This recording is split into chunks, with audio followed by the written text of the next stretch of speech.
Welcome, everyone. Thanks for joining me. I'm Tim Laskus, and you're listening to The Tim Laskus Show. This is episode 52. Some of you out there would love to start your own podcast, but you're thinking you're too busy. Well, that's no longer an excuse because I created a how to launch a podcast cheat sheet just for you with all the tricks and shortcuts to help you get it done, even if you have a busy schedule. I have about 40 to 50 hours a week of other obligations before I podcast, and I still create every week a 3-day-a-week show with guests. So you can imagine, you're probably thinking, wow, I must spend lots of time. Well, I do spend some time, but you know what? I figured out how to automate it, how to get it done quick, and I put it all into a podcast cheat sheet for you. So head over to timlaskus.com and get yours, and stop making excuses. Get your podcast off the ground today. Now, on to our featured guest, who is Manny Vaya. Manny is the founder of 2000 Books. He has a background as a physicist and electrical and computer engineer. He spent about 13 years he wasn't locked up. He was 13 years in the tech industry. He probably felt like he was locked up, working for Fortune 500 kind of companies on projects regarding cell phones and stuff like that. And he finally said, I've had enough of this crap. I want out. I'm going out on my own. I'm going to start my own business. And he started 2000 Books, where he reads about a book a day, and he takes this information and adds it with other information. He spits it out to hungry entrepreneurs like yourselves whose brains just need to keep feeding. He gives it to you. He also offers coaching and consulting and all that good stuff. Monty brings great tips and value. So get ready to enjoy another excellent episode. The Tim Laskus Show, in search of entrepreneurial gold. Tim digs deep into the minds of his guests, entertaining, down to earth, and informative. Now, here's your host, Tim Laskus. Welcome, everyone. Today's featured guest is Manny Vaya. Manny, thanks for joining me. Hey, thanks for having me, Tim. I'm really excited to be on the show today and excited to talk about entrepreneurship. Are you lying or are you telling the truth? You can probably tell from my excitement here on this end. I stood up on my desk. I have a stand-up desk. I stand up. When I stand up, that means I'm bringing it, man. You're bringing the energy. Yes. Hey, you're quite an interesting guy. We were talking right before we started recording here that you've combined two different kind of activities, rock climbing and salsa dancing. You climb rocks, and then when you get to the top, you start salsa dancing. How does that work? And then the ladies just come running.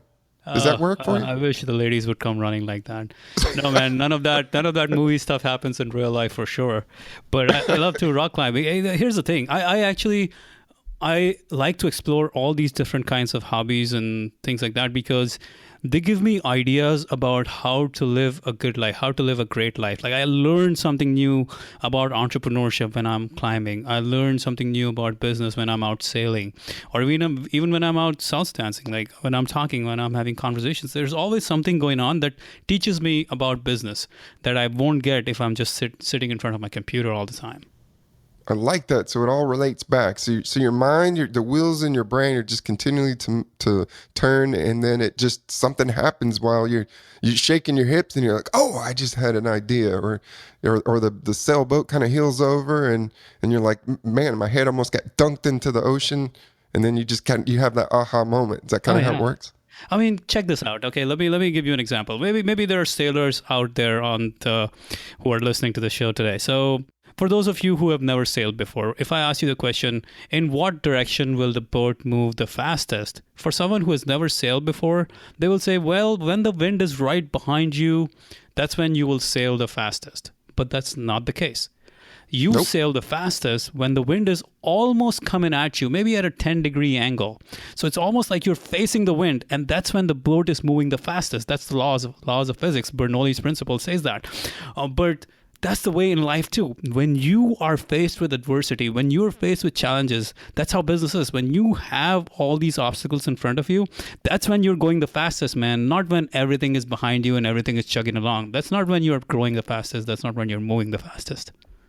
Wow, I love that. You're right on it, man. And let me tell you, well, since we're starting to get into business, tell the listeners a little bit about yourself professionally and what are you currently working on? Oh yeah, man. Long story, but what I'm working on right now is 2,000 books, and where I publish, I read 7 books a week. I not okay. So let me just say, I absorb 7 books a week because I read some and I listen to some, and I take in all these books and then I publish summaries of these books. I interview authors, all books related to business, entrepreneurship, and self-help. So, and the name 2000 comes from the idea that if you are aspiring to live a great life, in my opinion, you should be feeding your mind constantly. So, if you're feeding your mind constantly, at least reading a book a week, if you do that for 40 years, you will read 2,000 books. So 40 years of your productive life, if you continue to feed your mind, that's the number you want to aim for. So that's where the name and all the ideas come from. But of course, before that, I wasn't a book guy. I was a physicist. I was an engineer. I'm a computer engineer. I'm an electrical engineer. I'm a software guy. I managed billion-dollar cell phone projects. But here I am doing this because it's way more fun nowadays. Wow, that's incredible. Absorbing a book a day for 40 years, 2,000 books. Do you think that there's a point where we just get information overload and we're like, man, I can't even take another book. There's no more brain cells. There's no more room left in my cerebral cortex to fit anything. It's like a closet. My closet's like ready to bust open and I couldn't put another sock in there. What about our brains? When that happens, you just go and read something like Elon Musk's biography or Warren Buffett's biography, and you're like, damn, these guys. So Elon Musk, he was such an avid reader that by the age of 13, he had read all the books in his school's library. So he had to start reading encyclopedias. And same with Warren Buffett. He spends 6 to 7 hours of a day reading.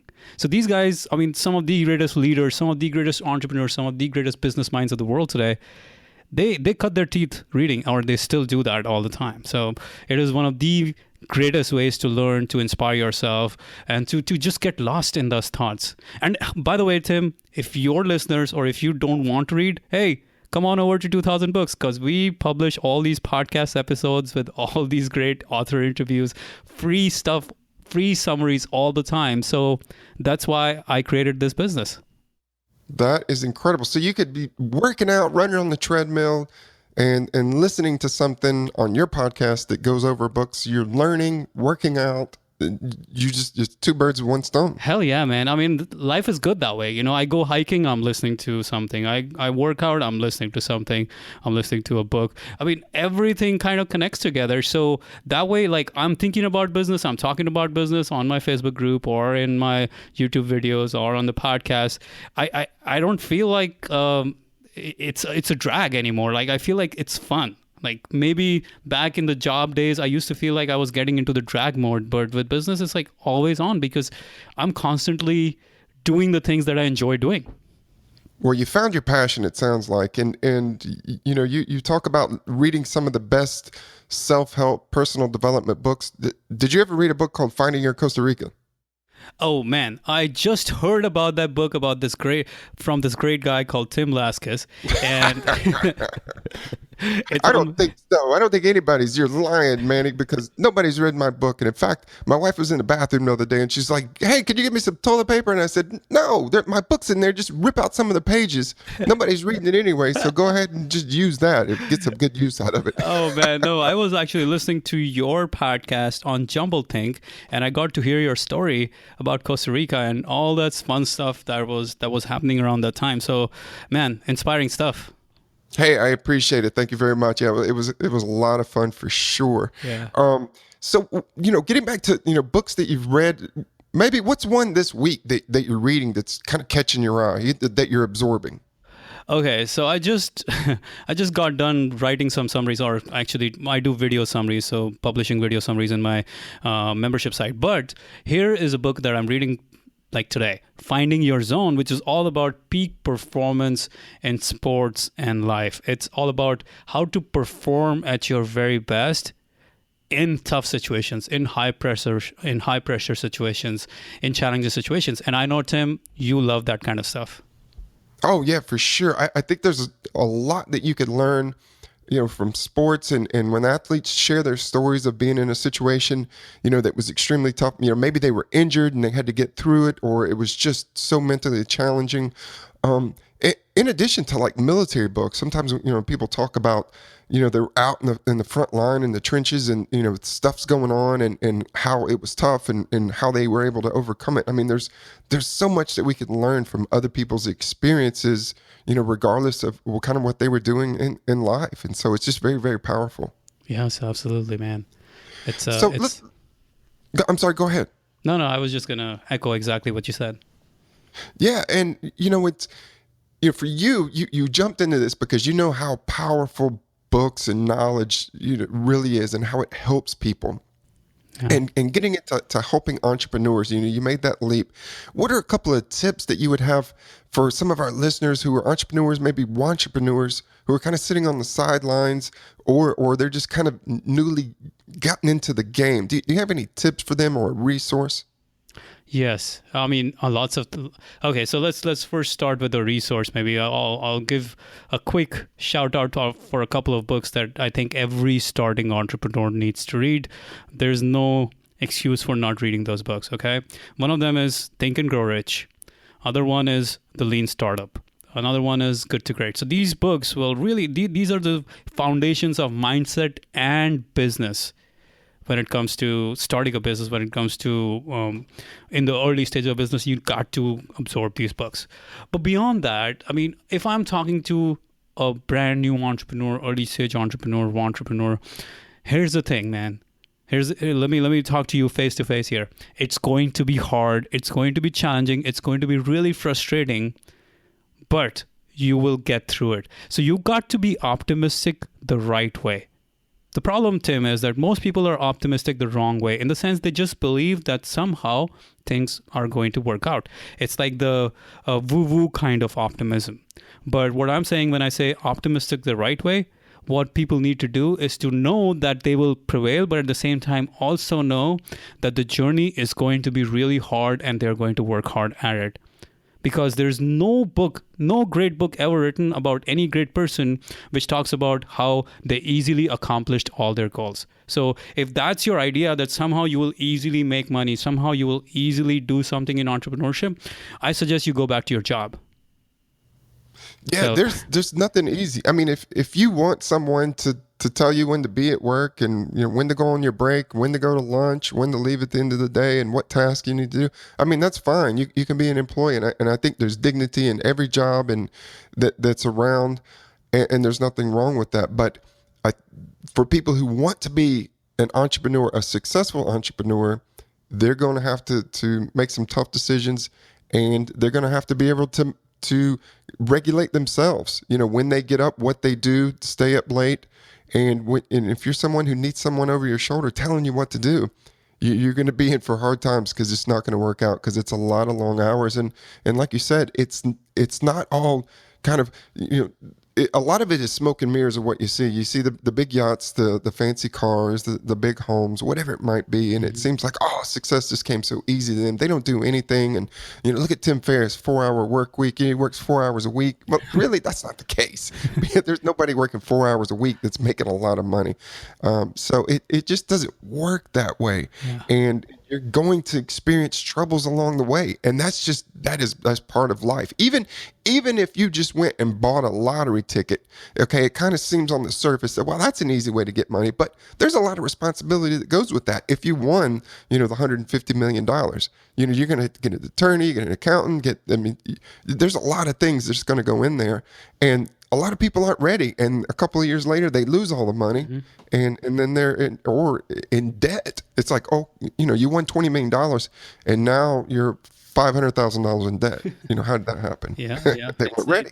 It's not, I mean, see, making money is a lot of hard work. Whichever way you decide it's going to be, that's up to you. Being in business is a lot of hard work.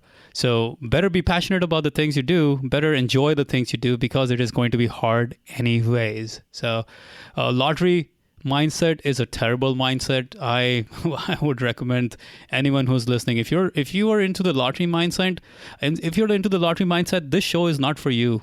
I know that, because Tim, you are you're not the lottery mindset guy. No, not at all. It is about the grind, the putting in the work and the time and the effort, and you have to work on yourself. Yeah. And that's why I bring fantastic guests, like you on, to be able to share these tips and not only inspire people with their stories, but also give reality. And the reality is it's not all roses. Now, you had named 3 books, and I just wanted to recap them in case people missed them. The first is Think and Grow Rich. The second is Lean Startup. And what was the third one? Good to Great.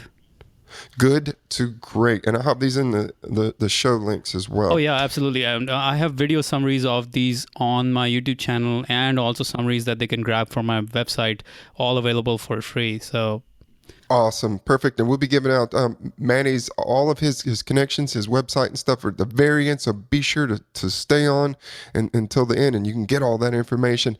Now, Manny, you were working for a Fortune 500 company. You were managing these billion-dollar cell phone accounts. What helped you to kind of make that initial step? That sounds like it was probably a lot of fun and maybe kind of comfy and cushy job that you had. What made you take that leap? yeah, man. It was exactly that. It was definitely cushy. I'm not sure it was comfortable because it was hard work. But at the same time, I wanted to do something of my own. I could not spend the rest of my life building something for someone else. That was not going to happen. So I knew it was I knew I had to get away from it in order to build my own thing. There was no way I was going to do the moonlighting and then try to make it happen. It just doesn't work as well as when you're just full on 100% in, sink or swim, burn the boats. So for me, I am scared, Tim, of the possibility that I will live a life that was not great. I'm scared of the possibility that I'll live a life that was ordinary. So those things scare me. And that is why I push myself. I do these things where I just, when I moved from physics to electrical engineering, it was the same story. I had no idea what engineering was all about. I had no idea what computer engineering or electrical engineering were all about. But I just said, screw it. I'm going to do it because I want to do it, because this is going to be fun. And I will figure this out. And that was all. I had to challenge myself. And I'm constantly doing that to myself in different ways. But yeah, I had to build something. I had to have my own thing. So that's why I had to let go. Now, was there a moment where where it just had built up, where you're like, I can't take this crap anymore. I got to get out of here. Yeah, what was that moment that helped you? There were a few boiling points happening just around the same time. One of them was the fact that, as you might have heard earlier, that I came to the US in 2000, and I finally got my green card just a couple of years ago. So as soon as I got my green card, I was like, okay, this is the time to go, because now I am free to build my business. Until you have your green card, you are tied to an employer. That's the kind of visa I had, called an H-1B visa for the high-tech workers. So until I had my green card, I could not let go. But as soon as I had that, I knew I had to let go. And then around the same time, my employer, Qualcomm, they said, we're going to be laying off people. And I just went to them and I said, please lay me off, because I got to go. And around the same time, I was... Was that? You said, let me be the first. I'll clean up my desk really quick. I was kind of nervous when one of my friends told me a few weeks later that my name was not on the list. I was like, damn, man, what the hell? I already talked to, why is my name not on the list of people being laid off? So, I was probably the only one of the few really excited and happy people that layoffs happened. But, so there were a few other things that were happening. And around the same time, I was having major back issues, sitting in front of computer all day. And I knew this was not going to happen. I was not going to kill my body sitting in front of computer all day. I had to find a better way of doing this. So physically, mentally, everything, you were just, you were ready, you were done, you were out of there. Yeah, now, physically, financially, emotionally, mentally, every way you can think of, I was ready to go. You were done. Stick a fork in you. You're done. Now, exactly. When did you realize you had this entrepreneurial spirit? Was it a little bit later on in life, or was it really early? No, I was not. I was not one of those born entrepreneurs who start lemonade stands and start selling pencils in school when they're 7. I was not one of those, man.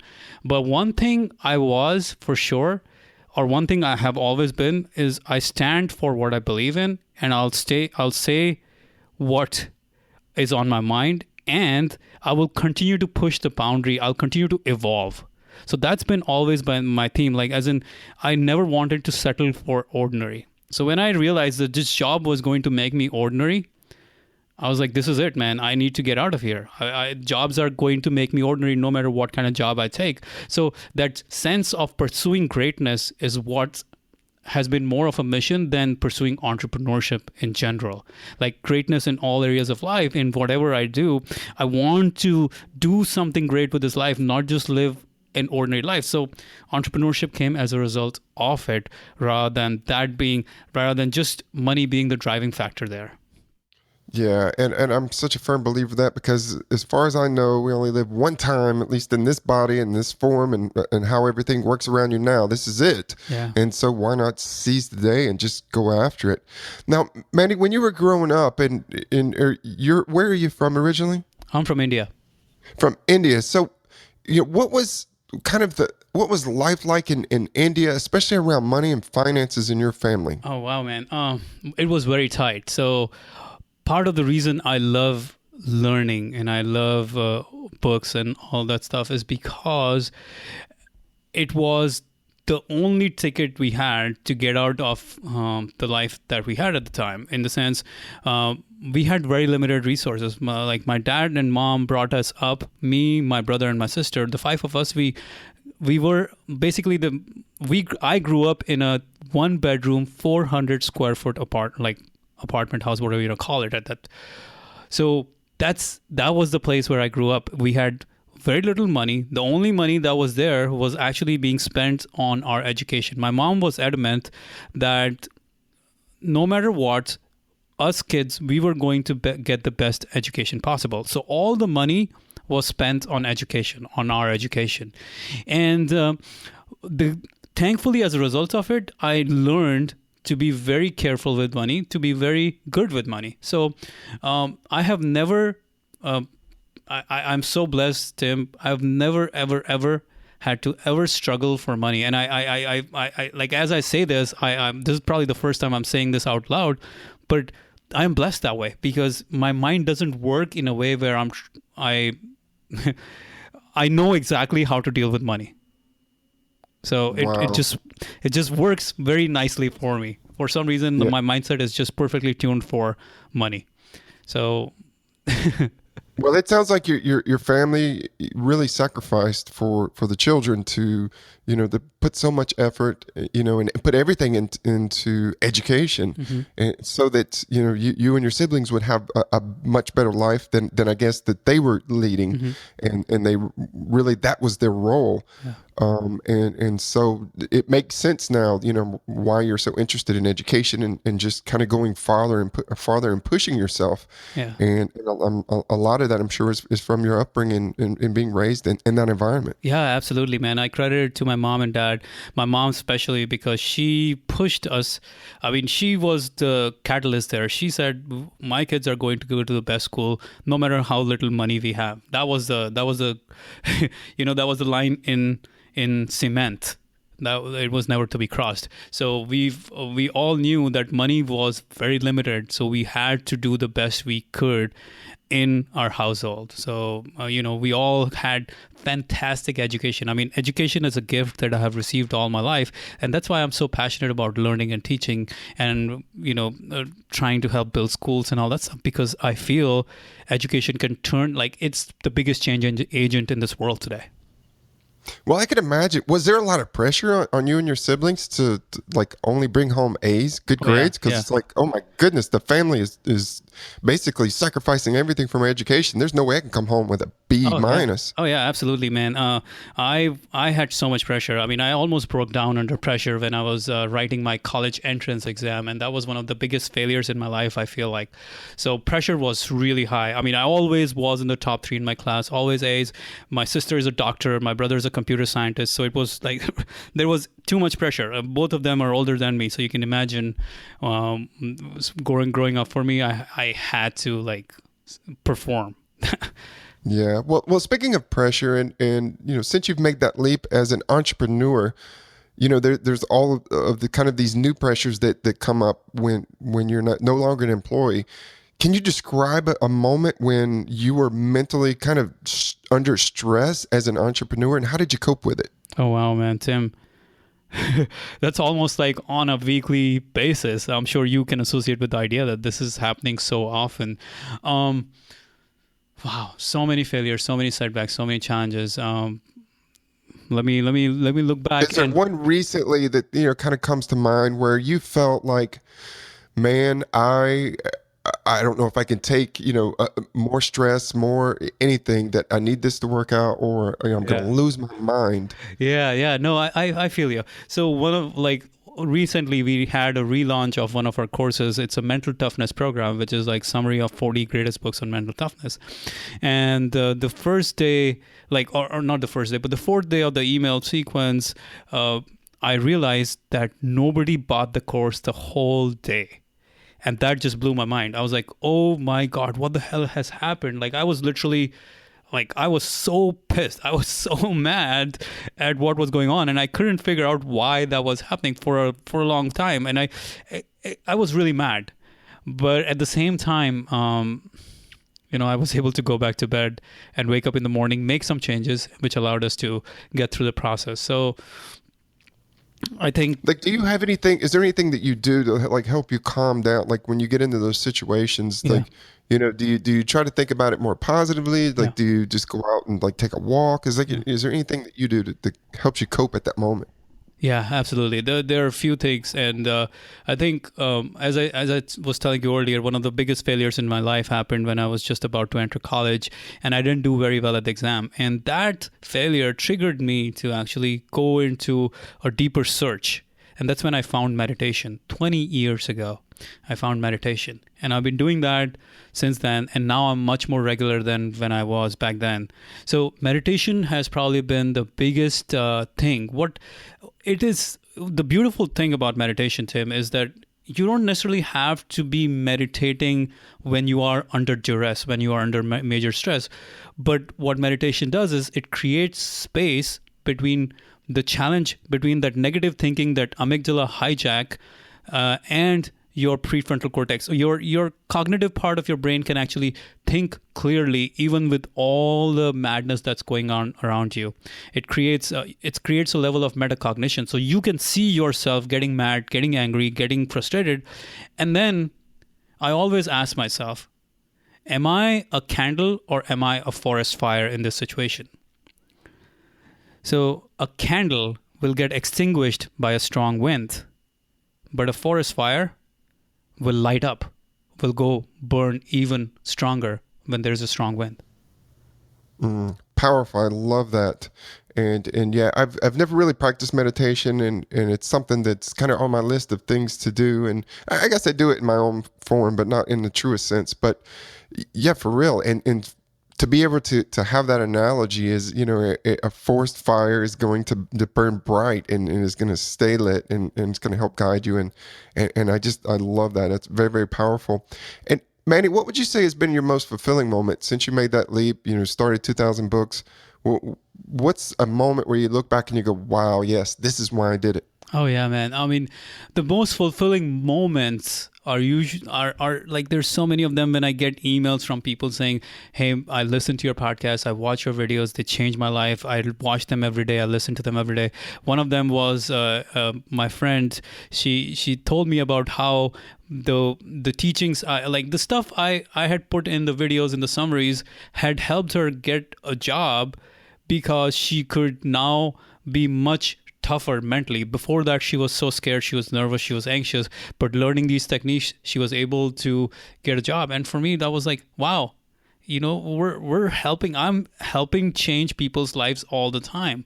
And seeing that is, that is truly fulfilling more than anything else. Well, I hope the listeners are picking up on a trend here, because when I ask this question, I get many of this very similar, not the same, responses, in that giving back and improving the lives of others is what it's all about. Yeah, initially we want to go in and be an entrepreneur, work for ourselves and make all that money, and have the nice stuff. But all of that doesn't mean anything if you're really not helping to improve the world or other people or whatnot. And it's those moments like this person sharing with you that really gives you that drive and that energy to keep going forward.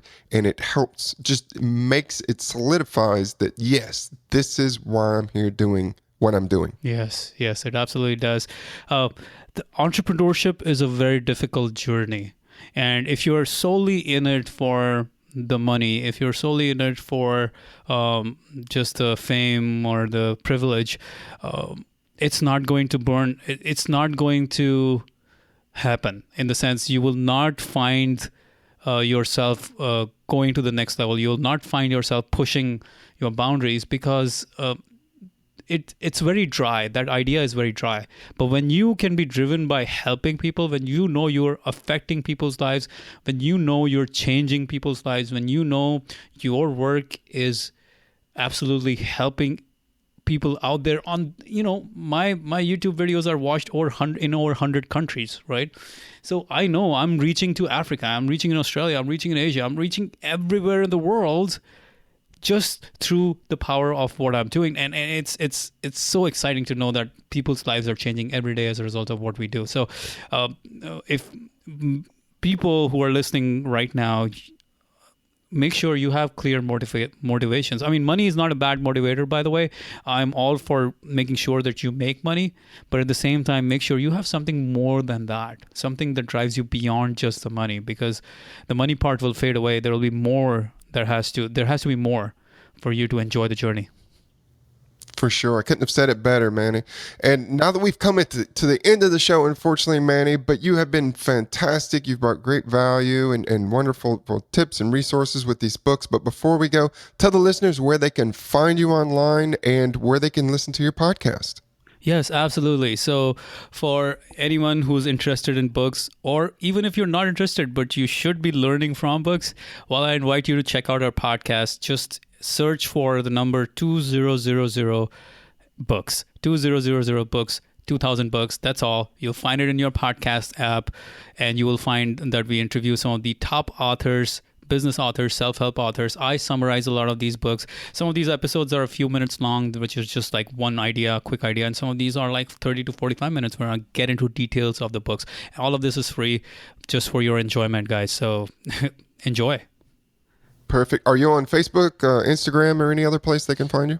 Yeah. So you can find me on Twitter at 2000 books. And if you want to email me, it's manny@2000books.com. Email me, tell me what kind of books you want to read right now, or you are in a certain stage of business and you need certain kinds of books. Just shoot an email, or just, send me an email about wherever your business challenge is. I'd love to talk with you. Yes, that's Manny, MANI at 2000books.com. Manny, thank you very much. It's been a pleasure. And keep doing that salsa dancing on top of those rocks. Hey, thank you very much, Tim. This has been a pleasure. You are a great host, great interviewer. So I am sure you are doing tremendously. So thank you. Thank you very much. Thank you. Want more entrepreneurial tips? Go to timlaskas.com.